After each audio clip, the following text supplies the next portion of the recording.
Hello friends, welcome back to my YouTube channel Keerthi's vlogs. ఇవాల్టి వీడియోలో మామిడికాయ తురుము పచ్చడిని ఎలా తయారు చేయాలో షేర్ చేస్తున్నాను. ఇది ఇన్స్టాంట్ పికిల్ అండి. అంటే అప్పటికప్పుడు ఈ పచ్చడిని తయారు చేసుకొని తినేసేయచ్చు. వంట రాని వారు కూడా ఈ పచ్చడిని చాలా ఈజీగా తయారు చేసుకోవచ్చు. నేను చెప్పిన కొలతలతో ఒక్కసారి ట్రై చేసి చూడండి, చాలా పర్ఫెక్ట్గా టేస్టీగా వస్తుంది. మరి లేట్ చేయకుండా ప్రాసెస్ ఎలాగో చూద్దాం. ఫస్ట్ నేను ఇక్కడ పచ్చడి కోసం పుల్లగా ఉండే పచ్చి మామిడికాయల్ని 2 తీసుకుంటున్నాను. మీరు ఏ మామిడికాయ అయినా యూజ్ చేయొచ్చు, కానీ పుల్లగా ఉండేది తీసుకుంటే పచ్చడి టేస్ట్ చాలా బాగుంటుంది. ఈ 2 మామిడికాయల్ని శుభ్రంగా కడిగి తడి లేకుండా ఒక క్లాత్తో తుడిచి బాగా ఆరబెట్టుకోవాలి. ఆ తర్వాత మామిడికాయ పైన చెక్కు మొత్తాన్ని పీల్ చేసుకోవాలి. ఇప్పుడు మామిడికాయని పెద్ద పెద్ద ముక్కలుగా కట్ చేసుకొని తురుముకోవాలి. నా దగ్గర తురుముకోవడానికి ఇలాంటి ఫుడ్ ప్రాసెసర్ ఉంది. సో నేను దాన్ని యూజ్ చేసి ఈ మామిడికాయల్ని తురుముకుంటున్నాను. సన్న రంధ్రాలు ఉండే వైపు కాకుండా కొంచెం మీడియం సైజు రంధ్రాలు ఉండే వైపు తురుముకుంటే పచ్చడి టేస్ట్ చాలా బాగుంటుంది.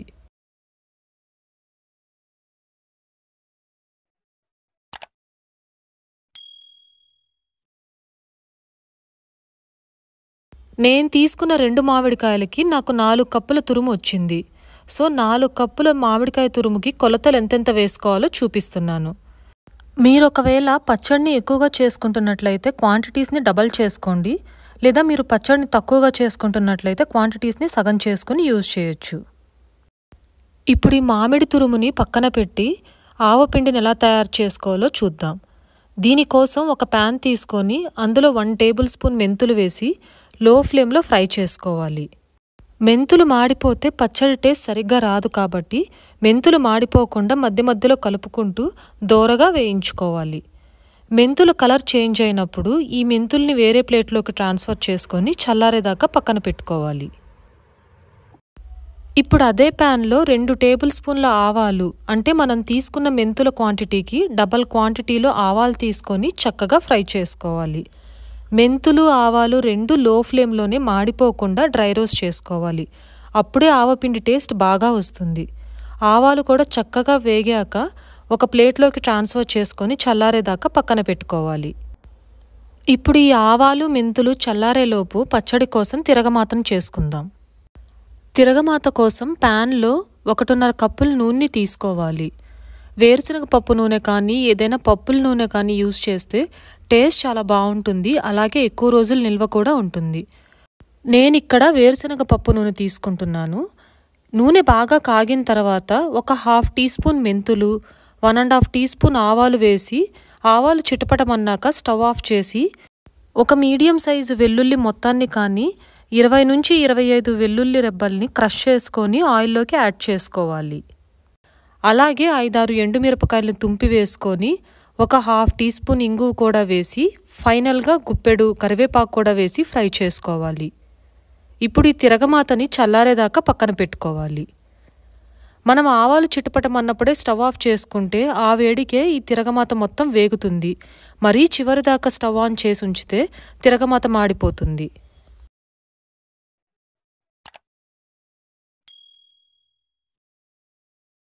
ఈ తిరగమాత చల్లారేలోపు మనం ముందుగా చల్లారబెట్టుకున్న మెంతులు ఆవాల్ని మెత్తగా మిక్సీ పట్టుకొని పక్కన పెట్టుకోవాలి.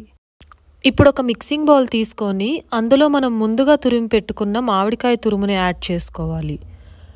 4 కప్పుల తురుముకి 1 కప్పు కారం యాడ్ చేసుకోవాలి. 1 కప్పు కారం కరెక్ట్గా సరిపోతుంది. ఇప్పుడు కారంలో సగం అంటే ఒక 1/2 కప్ సాల్ట్ని యాడ్ చేసుకోవాలి. ఒకవేళ మామిడికాయ మరీ అంత పుల్లగా లేకుంటే ఉప్పు కారం కొంచెం తగ్గించుకొని వేసుకుంటే సరిపోతుంది. అలాగే ఇప్పుడు ఒక 1/2 టీ స్పూన్ పసుపు, మనం వేయించి పెట్టుకున్న ఆవపిండిలో సగం యాడ్ చేసి ఒకసారి మొత్తం చక్కగా కలుపుకోవాలి.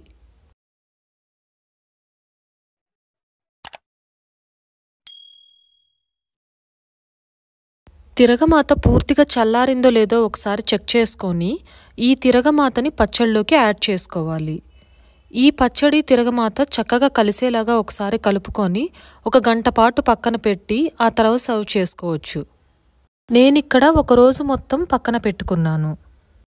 ఈ మామిడికాయ పచ్చడి ఊరే కొద్దీ టేస్ట్ చాలా బాగుంటుంది. ఈ పచ్చడిని ఏదైనా గ్లాస్ జార్లో కానీ జాడీలో కానీ మార్చి పెట్టుకుంటే 6 నెలల పాటు నిలువ ఉంటుంది. ఒకసారి మీరు ట్రై చేసి మీకెలా కుదిరిందో నాతో కమెంట్ చేయడం మర్చిపోవద్దు. అలాగే ఈ వీడియో మీకు నచ్చినట్లయితే ఈ వీడియోని లైక్ చేసి మీ ఫ్రెండ్స్ అండ్ ఫ్యామిలీ మెంబర్స్తో షేర్ చేయండి. నా ఛానల్ కీర్తీస్ వ్లాగ్స్ని సబ్స్క్రైబ్ చేసుకోవడం మర్చిపోవద్దు. మళ్ళీ నెక్స్ట్ వీడియోలో కలుద్దాం.